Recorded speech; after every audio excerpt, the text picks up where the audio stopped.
Let's listen to Wenger, and then we'll come back. We'll talk about the English Premier League. We'll talk about Amnesty International and this check they're having on Qatar. So much to talk about. Don't go anywhere. Stay. We are depending on Leicester, and nobody knows at the moment how they will respond in the last 7 games. They have 7 games, we have 8. But what is important is that we play our 8 games with complete commitment and passion and see where we finish. You know, everybody says Leicester as a team who has overachieved, but when you see now all the international players who go play with their national team, where the best players in the national teams, that shows it's never coincidence. Well, that Watford is an efficient team at 3 shots on goal and scored 2 goals, so that they are defending well organized, very strong physically. So overall, I believe that we want to be more efficient with the chances we created. I think we created plenty of chances, and we want, of course, to transform that better. Our expected goals scored, our percentage has to be higher. So, Arsenal fans, we've listened to Arsene Wenger. Is it bluffing? Can Arsenal still win the league title? But the good thing is he's not giving up on his team, and that's a good manager right there. Arsenal, they are third on the table with 55 points. Leicester City is running away. 11 points different between Leicester and Arsenal. And Arsene Wenger is still optimistic that the Gunners can win the title. Talk to us. Do you believe Arsene Wenger and Arsenal can create an upset? Because it might just be an upset if Arsenal eventually wins the league title. Talk to us on Twitter.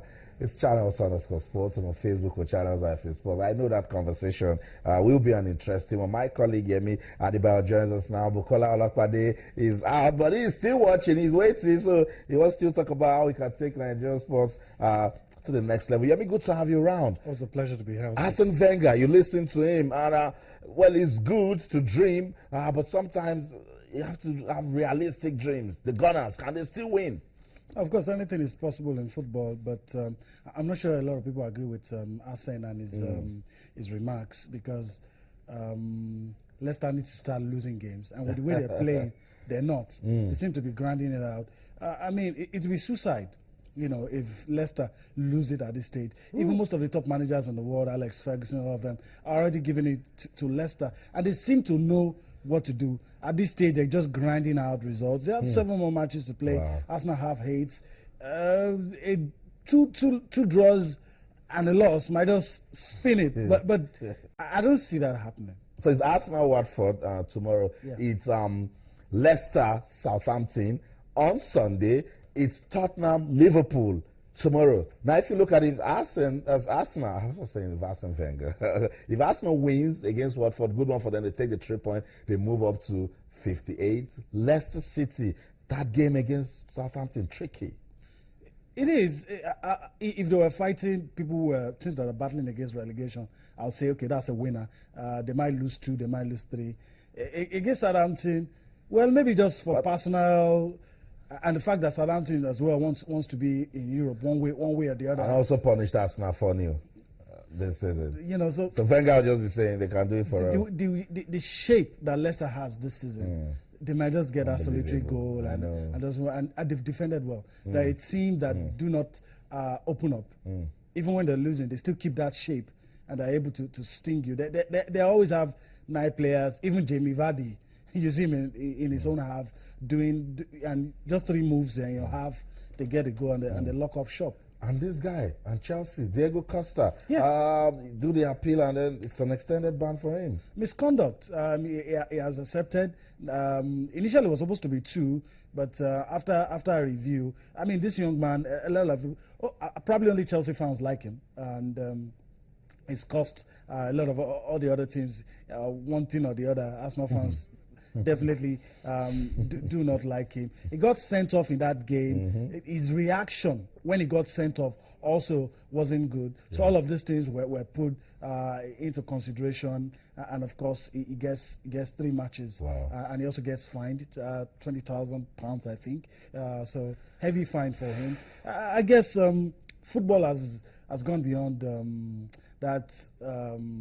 It's not rugby. Let me just put it that way. I want to be nice.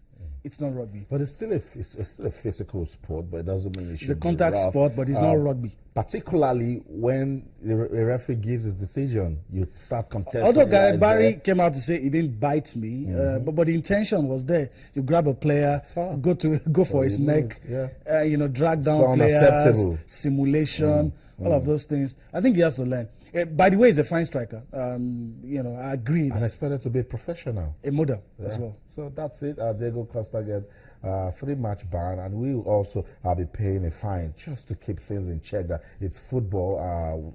Any form of misconduct is not acceptable. Let's talk about the 2022 FIFA World Cup in Qatar. Amnesty International, they're monitoring all that is going on in Qatar. You mean a lot of construction sites first, they're completely not treating your workers properly, and they're saying, we don't think that Qatar is ready to host this World Cup. They're saying strip Qatar straight up. That's what Amnesty International is saying. The way they are treating workers, the working conditions, and the way the workers are recruited. A whole lot of things in the media about how Qatar is famed to have a lot of money. And so a lot of us are surprised when you hear about the working conditions, how they've recruited the people that are building the stadiums that will be used, and all the facilities, and all of these things not good. But FIFA has responded. FIFA said, okay, we will look into all of this. We'll ensure that Qatar follows due process, standard practice, and everything goes well. But Amnesty International reacted again that, look, we don't just want talk. That's right. Because talk is cheap. That's right. Go there and ensure That it happens. that all of these things do happen. If you cannot do that, strip Qatar. That's right. And a lot of people are saying it's an agenda of the Western media. I don't know if that's true, because that's another way. Yeah. If revisiting From the moment they won the bid. if revisiting the bidding process is not going to work, then let's go right and say. But there's a lot that meets the eye. And very important that FIFA came out. FIFA, they said, look, we have been monitoring compliance since 2011, and we've been following what Qatar is doing. We're ensuring that they're following standards. You know what? Let's listen to a FIFA official talk about this, and we'll come back and talk some more. Don't go anywhere. The new leadership of FIFA are going to be watching this for the next 6 years between now and the World Cup, and they end up there in 2022. And you have a World Cup built on the backs of exploitation of laborers. I think it's going to be very, very shameful. So this is really a wake-up call to the new leadership. We are saying, you haven't done anything for the last 5 years. It's still not too late. Take action now, because this is the first of the stadium. There are many more to be built. Next year, there's going to be 36,000 workers there. Today, there's only about 3,500. Take action now. 90% of the Qatar population is migrant workers. There's only 10% local people there. So if you have 90% of the population that's being exploited, and the World Cup that's being created around that exploitation, it's going to be very shameful. And I don't think the football fans are going to accept this. So that's actually Amnesty International's International Secretary General Galishetti. Look, after FIFA's explanation, they're saying, look, when it's not enough, and if you use the soft spot, I don't think football fans... Exploitation is a key word. If everything that is going on in Qatar, the sweats, the labor of everybody, and people are being exploited, then football fans don't want to see that. I agree. If it is not a ploy to take the World Cup away from Qatar, I agree if it's not a ploy to do that. Okay, and let's just talk quickly about the Miami Open.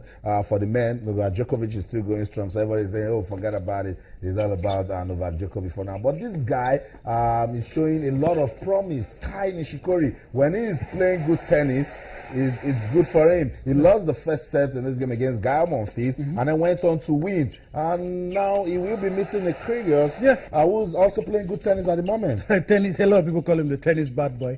Australia's man. Kai Nishikori, he's one of the few guys that I think, plus Milos Raonic, that I think will break that what you call a world order in tennis, where you have those top four guys. So they're going to be playing later tonight. Just to let you know that Novak Djokovic already through to the final as well. He's led Goffin 6-7-5, 6-4, and he wants to win it for the third time in a row. In total, he's won it 5 times. Wow. And Murray and Federer are the only guys in the men's circuit that has in the men's circuit and currently playing that have won this. So I think it might just be Novak all the way. For the ladies in the final, it's going to be interesting. You have Svetlana Kuznetsova and Victoria Azarenka. Between them, they've won it 3 times. So Victoria Azarenka, you could say more experience because she's won it twice. Now they're going to be playing the final. We'll see how all of that pans out. But for sentimental reasons, I'll go for Novak and Victoria. I'm not a gambling guy. I usually understand because even Victoria Azarenka won at India Wells, and then Novak Djokovic, you know what he can do with his tennis. Thank you so much, Yemi, for coming around. So that's it. I will be taking a look at all that is going down in your action-packed, engaging, interesting world of sports. And you know what? When the show ends, the conversation continues. Yes, you can keep talking to us on Twitter. It's channels_sports, and on Facebook we're channels-sports. That's the show. On behalf of the ever-winning sports team at Channels TV Sports Center in Lagos, Nigeria, I'm Austin Okunapa. We're still setting the agenda on how to develop sports in Nigeria. That's more than enough reason for you. Let's keep talking sports. Bye for now.